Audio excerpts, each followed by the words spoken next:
My name's Alex. I'm the CEO of Project AI. We build tools to help marketing, compliance, and legal teams streamline that approval process within internal companies. I'm joined on my far left by Jess Smith, who's the director and head of marketing legal at Uber, where she leads teams focused on consumer protection, marketing, and advertising content, external comms, and complex legal commercial units. And right here is Mustafa Baldwin, who is lead counsel at LinkedIn for the marketing services team. He handles ad sales contracts and marketing product counseling. In today's session, we're going to have 4 main points.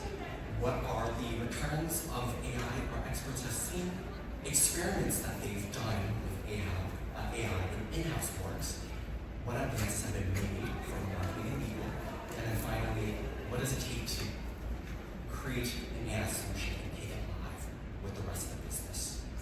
And within that, to narrow down the focus, I'd love to start with the first question of what was the problem that both of you were trying to solve with AI? Alright, I'll go first. Hello everyone, I want to start by saying thank you for being here. I didn't think this would be so well attended at 4:30 in sunny Arizona, but you're definitely... no sweat. You're all A students, absolutely. So yeah, I am an ad sales lawyer in-house at LinkedIn, and been there about 6 years. And one of the things that shocked me when I got there, I was at a law firm before, is like there's basically an army of a sales staff at this. It's like more than half the company is sales folks. We have multiple products. I handle when you advertise on LinkedIn, I lead the team that will handle all legal questions for that. So we're really first line of defense for any sort of questions our clients have. And again, our sales staff is in the thousands upon thousands of employees. So the problem I was trying to solve was, our legal team is not in the thousands. It's like a handful of lawyers answering these questions. And so for us, it was wouldn't it be great if we could leverage AI to help the sales team? The type of questions we're getting tend to be a wide variety of difficulty. There's a lot of low-hanging fruit legal questions that we get. And then there's a lot of really complicated negotiations, or we're creating a new product, or we're launching a new incentive, where it's that's the kind of stuff I want to be spending my time doing and have my team doing. But then, I don't know about everyone here, but my day-to-day is I'm probably in meetings for 80% of my day. I can't afford to have the pings, the constant pings from sales, because I'm not looking there. I'm just not looking there. My job is completely in a Zoom meeting. Right? So wouldn't it be great if we can give the sales team someone else to talk to, kind of leading what we created here, but we'll talk about that in a bit. But that's definitely what I was trying to say. Guys? Cool. So a lot of similarities there. I would say the problem we were trying to solve was a little bit more dire. In 2017, back in 2017, we settled with the FTC for misleading claims, misleading marketing claims. And in 2017, that was when the marketing legal team at Uber was born. And so in response to that settlement, we basically just started reviewing everything that came through our door, just to get our arms around what we were doing. So that was okay for a time. But fast forward to 2024, the marketing teams, performance marketing teams, comms teams had exploded in content and complexity. We gained Uber Eats, we gained a bunch of alcohol and different products, and bought and sold a number of companies, onboarded Postmates, and our headcount had remained flat. So our practice of looking at every single thing before it went out the door was just completely unsustainable and insane. So that was a main problem we were trying to solve. The other problem we were trying to solve is that we had done great work developing playbooks and guidelines and sources of truth, and people weren't necessarily reading them. I would give them a C, C-. And so no matter what we did, and I'm sure from the laughs in the room, you're familiar with this, right? We thought we were doing amazing work, and no one was reading these playbooks. So these are the 2 problems that we were trying to solve at Uber. And by the way, I'm speaking on behalf of me, I'm not Uber, familiar disclaimer, but important to say when you're in-house. Ditto. So with both of these very large scale challenges, especially with rapidly growing companies such as Uber and LinkedIn, where did AI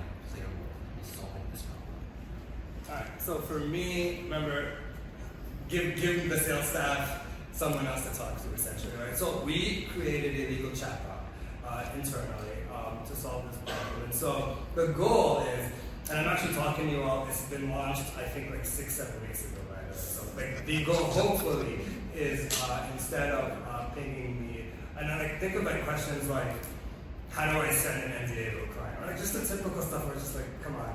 Also, like we have the resources, like they exist, they just don't know where to go. So instead of even remembering where your resources are for these things, you're going to go to our chatbot. It's like literally hashtag legal sales on Microsoft Teams, and then you can engage this pseudo lawyer to help you answer these basic questions. So our sales team, I told you how many they are, but they also tend to be like really green. A lot of them are like just coming out of college, and that tends to just be always the case. So it's what happens with them is like their clients are not always asking them legal questions, but when they do ask them a legal question, like they just full on panic. If it even sounds legal, if it's like so, I'm sure everyone is familiar with that. So I would love for them to like not have to like bug my team, go to the bot. It's at least like a level of comfort to them that I have something I can check first. We can talk later, but we disclaim the crap out of this thing, and it's like they still need to talk to us if it seems like an uneasy question. But just to give them that first place to go was the goal here, and it's been pretty good. And it's honestly a resource that I myself, so the lawyers themselves, use it pretty frequently. We don't remember where all our FAQs are, where our guides are. I find myself the last couple of months going to this bot first to just check myself as well. So we'll talk in a minute about how we did this, both of us, and how we rolled it out. But basically, at Uber, we created basically a very fancy Microsoft Word spell check tool. So, and we have a ton of phrases. We have a ton of, for example, for employment legal, as many of you might guess, our independent contractor issue is of existential importance to us. So we have a lot of phrases and ways of holding ourselves out that are critical. Also just basic consumer protection FTC guidance. So we developed through the use of our playbooks a term bank for phrases that needed to be identified. So the tool that we built is actually not AI, and I know the session is called AI, but an important part of why I think I was chosen to talk, and I'm grateful for the opportunity, is because we initially wanted to use AI. We initially wanted to use a tool that could learn and could respond, but the vision turned out to be best suited for a lookup table for automation. And it was really interesting because we talked to our internal teams and said, hey, can you build this? I had a vision of, a particular vision of like Microsoft Word spell check, where there's a line underneath and when you hover over it, something comes up. And that's what we ended up building, but the original discussion was with our tech teams and saying, hey, does this exist? Can we build it? And they got really excited and they said, yes, we can build this. It will take a year. And then we'll have to go into testing and training, and as long as that's cool with you. And I was like, it is definitely not cool with me at all. So we're gonna do that maybe like next year, go for that. But in the meantime, we had to find a solution that we could deploy basically immediately. And that was not AI. That was not a thing that would hallucinate, that we would need to be worried about giving legal advice in an AI context, right? We wanted something that we could completely control in a very narrow way. So what we found was a lookup table. And what it does, I mentioned fancy Microsoft Word spell check. So like when you hover over, for example, the word free, two options maybe will pop up that give you the opportunity to click and replace them right away. So for example, if you see the word free, you're going to get a suggestion that's free, parentheses, up to X, or free, see terms and conditions, something like that. So it's narrowed. There's also the option in the pop-up to right-click and be sent to our source of truth on those particular guidelines. So it's a very controlled tool. So that's what we do. So you're starting to hear some of the complexity that goes on behind the scenes from the different perspectives. I'm curious from, once again, both of your testing and how did you create this, and what was the process of actually rolling it out across your organizations? Yeah, I can take that first. So similar to Jess, like the idea we first had was like, let's build a chatbot. I'll say like I work at, I think same for Uber, is like very AI forward companies, companies that are gung ho about AI. But even we got like no, we're not building this for you from scratch from our engineers. So we pivoted, and actually we didn't know how to pivot because we knew we had the vision, right? But what we did is we started talking to other teams and just like digging a little bit deeper. And what we found was, so first of all, we've had a chatbot for like LinkedIn for a couple of years now, but this was like just basic general stuff. So think like questions like how can I find out my login for like my healthcare plan, like things like that, just employee sort of questions. And the chatbot was pretty good with that kind of stuff. What we found when we explored, and I wish they kind of like engineers told us this initially because it seems obvious now, but they said, oh, you could actually create a filter for the same bot that we already have, and it's like fairly easy to do. Again, it's like, why didn't you mention that in the beginning? Why have us explore? And then that is what we ended up doing. It was, I don't want to say simple, but way simpler than creating from scratch. The process was essentially, still needed engineering, but created a filter within this chatbot. Again, you initiate it by saying, starting off your question, #legal sales. But what we had to do was feed this filter our like sources of truth. So like all our FAQ docs that I mentioned, all our guidelines that exist, and even that takes a while to like figure out what that is.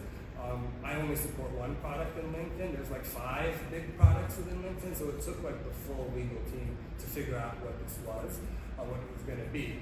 We fed it. Took a few months to kind of like just filter all of that and have the engineers work on it, and then we tested it for 4 months. So a lot of testing, and the way we tested it was our legal team, like every day was just legal. No one else knew about this yet. Just legal was just encouraged to go in every day, ask it questions, check it.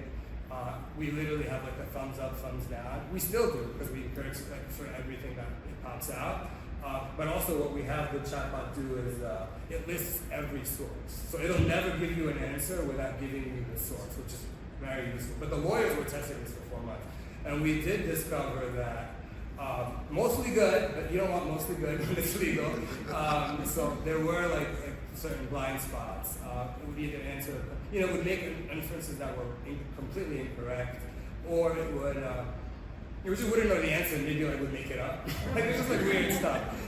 But what that does, if you're wondering, like we're not like necessarily training the AI to get smarter. What that forced us to do is like to check our own sources and realize that like we're not being as clear as we thought we were. And that's why it's making frankly like pretty dumb inferences. It was like if you improve the data you feed it, you're going to improve the output. 4 months of that, going in, figuring out why bad answers were bad, going back to the sources, changing them, and eventually we were comfortable enough to like launch it. To this day, like I said, it's launched a few weeks. We still have every source there. We display it saying, if anything feels off, contact the lawyer. Also check the sources and all of that. And then we still have the thumbs up, thumbs down for like, do you like the answer or not? And we see everything. The legal team sees everything that comes in, and so we can check it. We can continue to improve the product. So the purpose of our tool was to actually be able to bypass marketing legal for a substantial amount of low-risk content. And so a huge part of it was what you did. We basically fed this tool. It wasn't hard to build, to build in the terms, the replacements, the links to the sources of truth. But we had to make the sources of truth into a unified template so that if you saw a source of truth, they would be identical no matter which source of truth you saw. And why we did that was because we needed to really make it idiot-proof for people to really quickly be steered to a source of truth and know exactly how to read it. Because it's one thing to put all of your content in a source of truth. It's another to actually get people to use it. And so by taking our various sources of truth and making them like strictly templatized, those link outs to them were more effective. So we did that.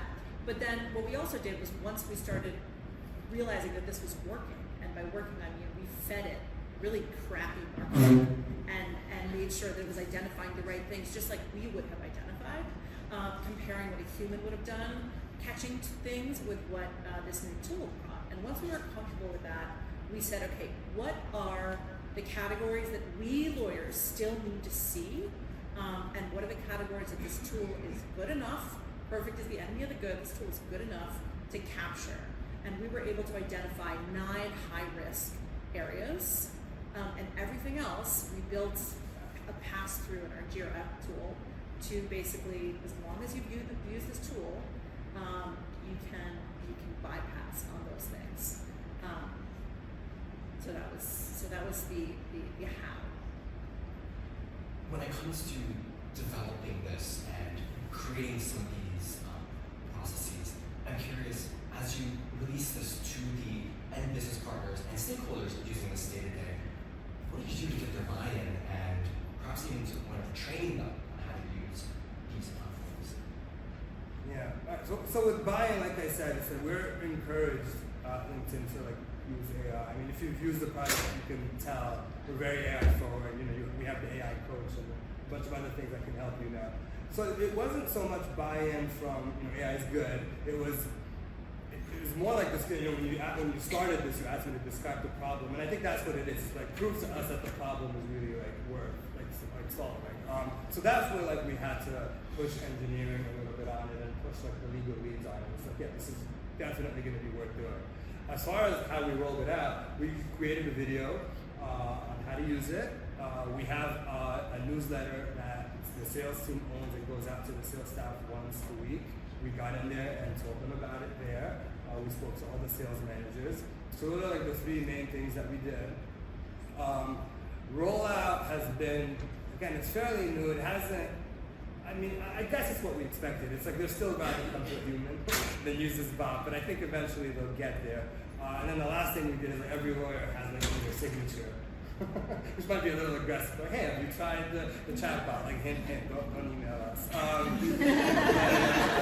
We'll see where it goes. But I will say, again, we use it. I love this thing. I actually, it has been helping me at my job, so I know that once sales gets used to using it and gets comfortable using it, this is going to help us with that. So something we use, I just wrote down is they'd rather come to a human, and that was something that we found is that for years they had used legal, our marketing teams, our performance marketing teams, our comms teams, our ops teams that do marketing had been blessed before deployment by legal, so that if there was a mistake, they could say, oh no, legal approved it, we're all good. And so basically what we had to do was go to leadership and say, we're not going to be your crutch anymore, you're going to be holding the bag.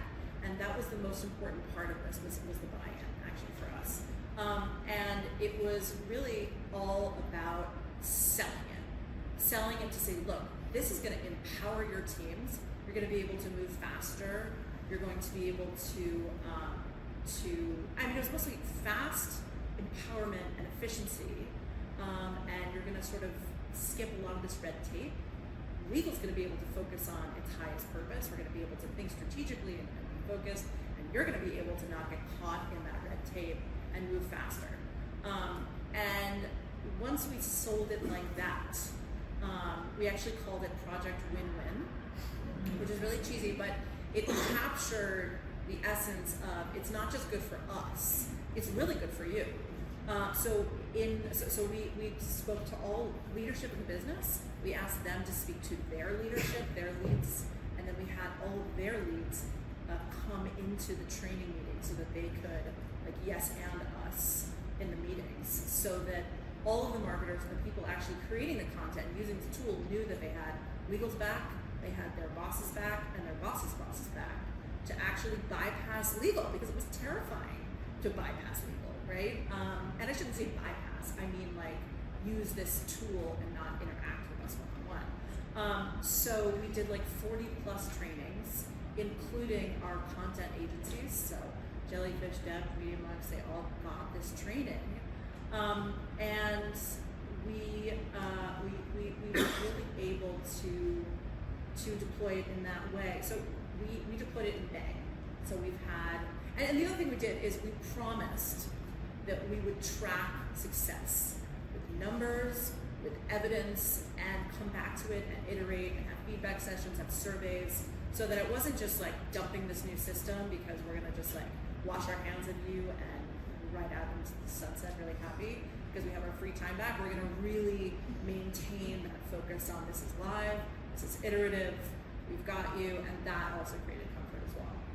So the framework that can be articulated from both points here is that legal can become a strategic value for the core business. Traditionally, it's often viewed as a cost center, and that is a way of thinking, but another way of viewing this is empowering the core business to move faster. SLAs can go down over time as the rest of the business becomes more aware and more contextualized with the ins and outs of these various tools. And I'm curious if both of you can speak to what are the outcomes so far of both of these projects. Okay, so for me, like I said, it's fairly new. I think I can only speak in outcomes in the sense that, like I said, like I am fairly comfortable using this, and I have full confidence that once sales does start to use it, it's going to be a great tool for them. But I'll also say is like the rest of the team like feels the same way. It's like all the feedback has been excellent. I don't have stats on users, but we do have stats on is like we see the questions people are asking. And the adoption has been slow, I would say. So I think we have to go back and do a better job of making them comfortable using this. An idea that I have is going to be presenting it to sales and like getting into their meetings and talking to them about it. Because so far we haven't done that. So far we've just rolled it out and emailed them with like a link to like a video explaining what it is. But that's what I'm hoping is going to happen. My hope, I know the legal team agrees with me, is like we think we can eliminate probably 50% of the questions that we get once this is like truly being used across the board.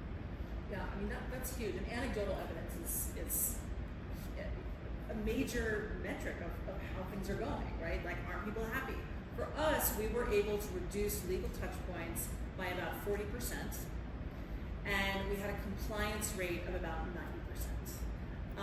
And we didn't do the metric, so we did audits once a month, and we would remediate by going to the people that obviously were not using our tool. Like, you could just tell, like the quality of the marketing was still pretty crappy. So like we could tell, and we would go to them and say, hey, gentle nudge to review some of the trainings. We had video ourselves doing the trainings and all the materials and getting the license tool.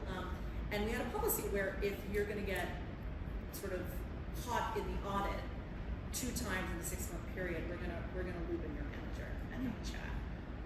But it wasn't like wagging our finger. It was just like, hey, here's a reminder.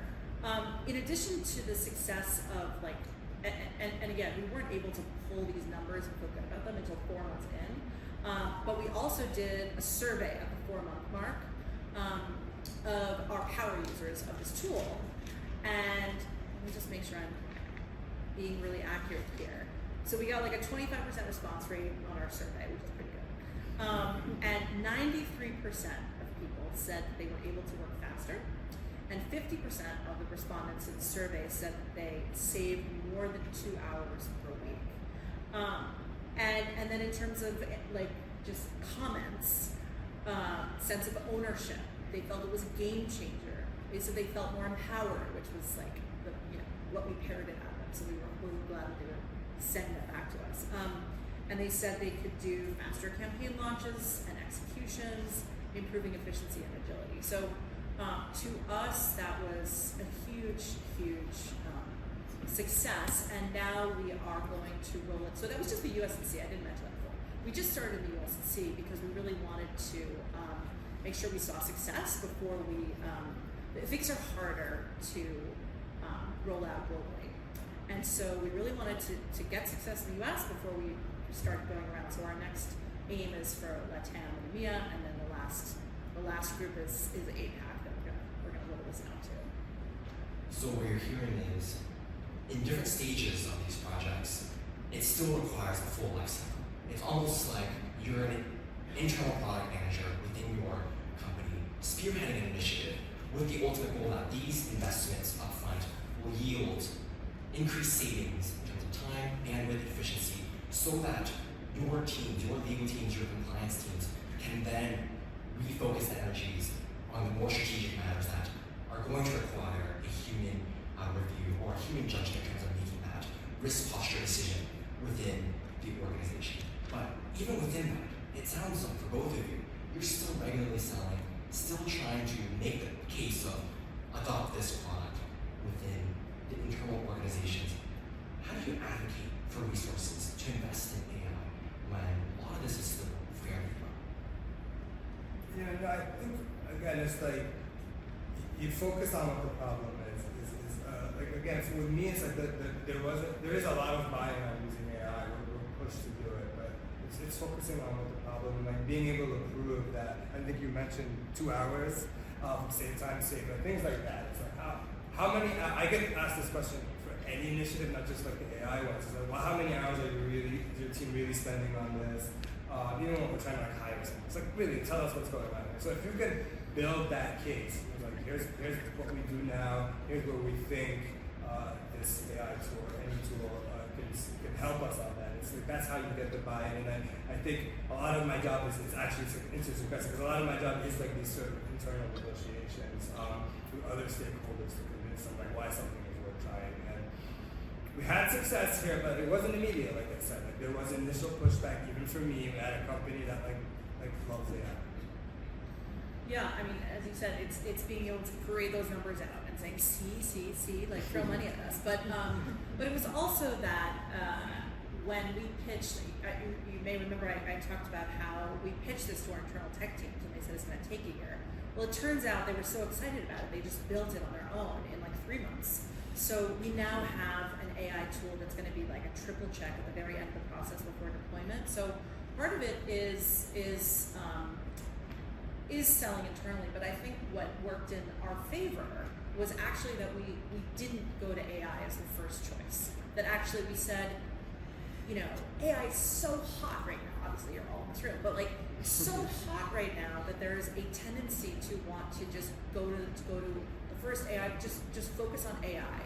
When in fact, when you break down why you're using AI, it may not be that you need AI. And so I think we got a lot of points for actually saying, hold on, let's break down exactly what we need here. Can it be solved first with just sort of an automation system? Or what are we trying to solve for? And so, and then I think actually once we solve for it, then it was like, well, can AI do even better? Can AI be the step above that's really worth it?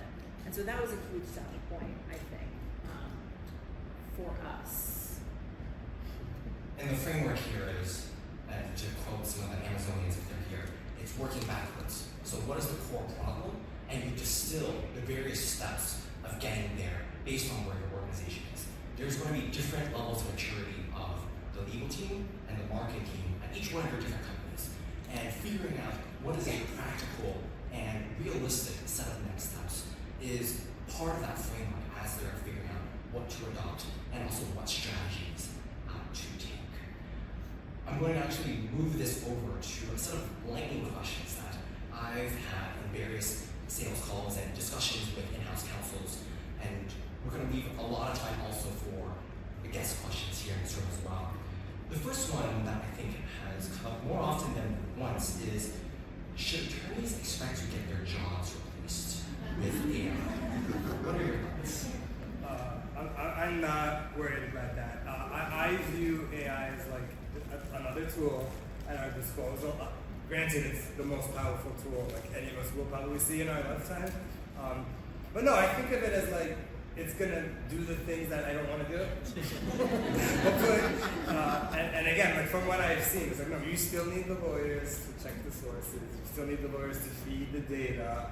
And it's like it's just lower level, the low hanging fruit. It's gonna and again, I described this. It is helping me. It's not just it is helping me do my job better because I do not know where all the resources are at this company, and I do need to ask that question. It's one of the reasons actually we built it is like even if a question is easy, I'm spending a considerable amount of time just to make sure I get it right, just to like look for the sources. And so if this bot can eliminate that part of my job, like no, I'm not worried of that replacing me. Absolutely not. Yeah, no, I couldn't agree more. I mean, fear not. Like, I think that it may be that, no, I'm even going to say no. I'm going to say that, like, we have some of the most excellent legal professionals on our team. I have some people in the room here. They're amazing, and they were the ones that were slogging through, along with other like sophisticated lawyers, slogging through these JIRA tickets. And now they are doing incredible project management work for projects that are so much more interesting and sophisticated and need to be done. Same with us, we're just working at a higher level. We've kicked up all of our work because we're not focusing on things that are unimportant. We're really using our strategic minds, and we're really thinking and helping the business see around corners in a way that maybe we were a little bit burned out for, because like we were just we were drinking from the fire hose for 6 years. I'm not saying we're not drinking from the fire hose anymore, but it's a different kind of water stream, and our minds are able to do better work. I do wonder whether the switch from law firms to in-house may happen at a later time when lawyers have been trained a little bit more. I think we already see that, but that is the only thing that I might think of. Otherwise, exactly as you said, it's a great tool for all of us, and I'm so excited to see what it can do and how we can use it alongside of us in our practice. Yeah. So the synthesis here is the repetitive work, the things that go in day to day. I don't think I've heard a single legal counsel say, I'm going to get a promotion by reviewing another 250 ads this quarter. That unblocking, or at least the faster issue spotting, means that strategic work that helps mitigate the risk within the core business or helps provide business value in other ways through cost efficiency, faster SLAs, faster release of market material. That's what is the big unlock here. And to quote a GC that I met with a few weeks back, no lawyer is going to be replaced by AI, but they may be replaced by a lawyer who knows how to use it. And to segue to my next question, how would you advise attorneys in this room position themselves strategically for ongoing advancements in AI and legal automation? Absolutely. Easiest segue ever, I have to say, because it is learn it, right? Like, learn it, don't be intimidated by it. Go out there and just take meetings, ask for demos. Anyone that started an AI company would love to show you their product. Take advantage. Absolutely. And then use it. It's not just one. Outside of work, one thing I did a few months ago was I kept seeing all these AI image generation tools, and I was like, I need to learn this. It's spitting out the coolest stuff. So I just took a half day and learned. I forget which one I used, Midjourney. Sorry, I'll just give them a tiny plug. But I learned how to use it. A little intimidating at first. It's not that intuitive, but eventually you get it. And within a day, I was turning my kids into superheroes and stuff like that. It was pretty cool. And I don't think a demo necessarily would have taught me that. It's just help. I did watch YouTube videos on how to do it, but then I just created an account and just started playing around with it. I would say apply that to your jobs. Learn how to do it. Learn how to. There's so many different AI tools out there right now. Just pick a few, and starting next week, learn how to use them. Yeah, I mean, I wouldn't call myself a Luddite, but I definitely would not call myself technologically sophisticated in any way. And I think there's a lot of misconceptions about AI, that you have to be tech savvy, you have to know what deeply AI means and how it's dissolved and the large language learning models work, and you have to know the lingo. It's not like that. It is, I simply had a vision that was I wanted to be like Microsoft Word spell check. And I literally went around to vendors and tech people and I said that. And they taught me so there's no magic, there's no special knowledge that you have. I think it feels like it's beyond all of us. But it is so accessible. And I think it's really valuable to jump in. I think we all have to pivot and learn. I mean, there's going to be so many things that come at us in the next, 5-10 years? Jump in feet first. It's not scary. The classic example that I think marketing councils refer to when they think about reviewing new content is loading up ChatGPT or Gemini Gems, for those that are on the Google Workspace ecosystem, pulling in your marketing guidelines, that wiki that may not be often read, load it into ChatGPT as a workflow. And whenever new content comes in your JIRA ticket, your Asana ticket, just simply download it, upload it to ChatGPT, and see what it says. It's not perfect. There are limitations to this approach. However, I think this was the first iteration of Projet that many of our councils were experimenting with. And this is something that I think opens the mind in terms of this might actually be reasonable and there's more to explore there. I would say only do that if you have an enterprise version. But yes. For cloud firm stuff, Microsoft Copilot is usually installed on most people's Outlook accounts as well. Also enterprise. Segue to exploring and thinking about what's next. What are interesting AI solutions you'd suggest others in this room poke around and take a look at? Alright, I can start. I mean, I'll stay within theme. I mean, I think a chatbot is great if you're like if you want that like sort of touch point with whoever your clients are. But within theme, it's like the next thing I would like to explore is similar chatbot, but now have it like plug into our like CRM instead of just our FAQs and guidelines. So then they can start to ask questions such as, where is the NDA that I have with this client? Oh my God, I get that question way too many times. And then it can like find it for them.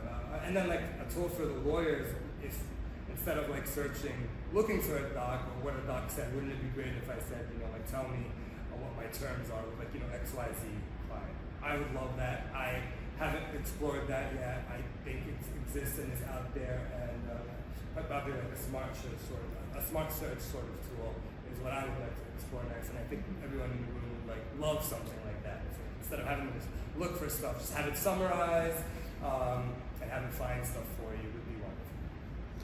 Yeah, I think are we supposed to say Projet? I am really interested in just looking at demos and seeing what's out there and seeing what's available.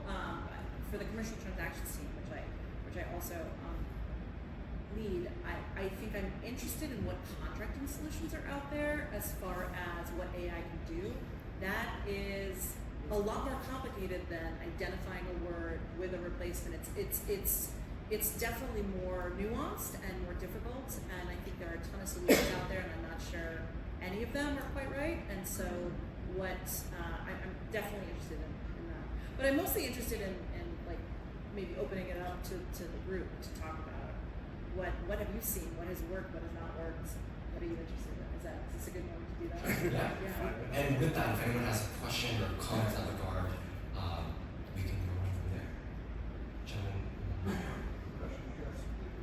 Your tool you were mentioning that you're using it to look at the content from third-party agencies. Is there any future plans to kind of move that up the stream so that things are being reviewed and approved prior to being submitted to your internal teams? Great question. We have onboarded these agency teams actually as EXTs on our side, so like temporary employees that are embedded in our teams, and so they interface directly with us. They submit content directly to us, which is why it was perfect for basically what you said. We have a direct line to them, so they're trained on sources of truth appropriate for those agencies, and this tool worked for all the content they were creating. It's a plugin. It's just a plugin and so if you use any Google Doc, you're going to, if you're editing a Google Doc, you're going to see those lines. So it does work for agencies. But yeah, that was definitely a question about how to make it work for agencies. Casey, in front.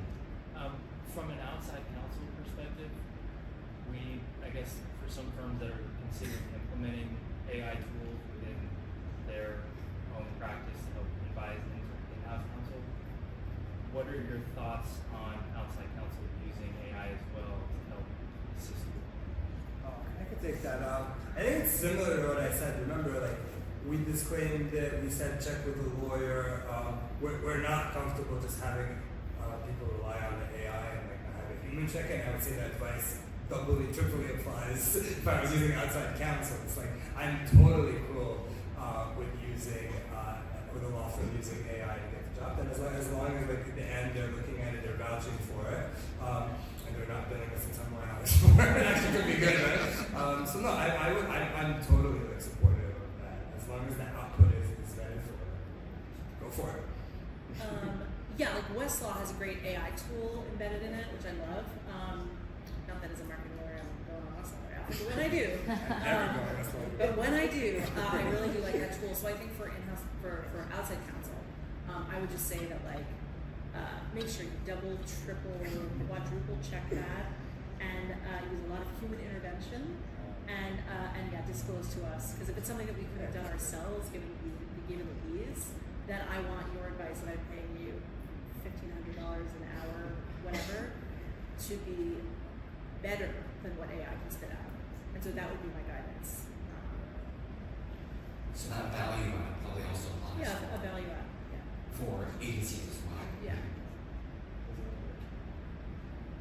Go ahead. So regulators are being clear that auditing review isn't going to cost us, but as you said, you audit once a month. I'm curious how you sort of like set up that cadence, like what conversations you had, like this is sufficient for this type of automated review. Yeah. This is going to be sort of like okay moving forward. If we get a question from the regulator, this is a position we can have. Yeah. So great question, and was definitely a concern of ours. There are the 9 categories that I'm talking about are pretty broad for us, and are the ones that any regulator would be concerned about, and those still have human eyes, right? So those are like, I won't say all of them, but they're earnings, health and safety, right? Sustainability, any new products, new campaigns, any highly regulated content, so pharma, alcohol, CBD, and teens, anything teens, or race, or age in general. So things that are hot button issues for any regulator, those are good. So the auditing takes place once a month, and now we have this tool that we built, it's an automation tool. Then it's also checked with this AI tool at the very end before deployment. But the auditing is taking a pretty hefty sample of everything that bypassed us, and reviewing it again. So it's a sample of it, right? And reviewing it closely to make sure, would we have given this the thumbs up ourselves? And that's key, right? To mitigate against what you said. So that if anyone did bring us, take us to task and say, you're just letting your marketers go and make claims, we would say, that's not exactly what we're doing. We're being really, really diligent about making sure that our teams are following that guidance, and we would actually argue that these tools are in many ways better than humans for some of that low risk stuff, because they don't get burned out, they don't miss things, nothing is missed with a tool, and so and having 2 layers of it is even better. So yeah, does that answer your question? Okay. A quick plug before we wrap up. Tomorrow evening at 7:30, we will be hosting a product council networking session for all the in-house folks that are here. You're more than welcome to attend and enjoy drinks and also just meet other like-minded folks.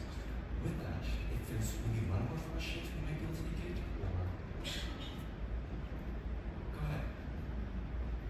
Stop.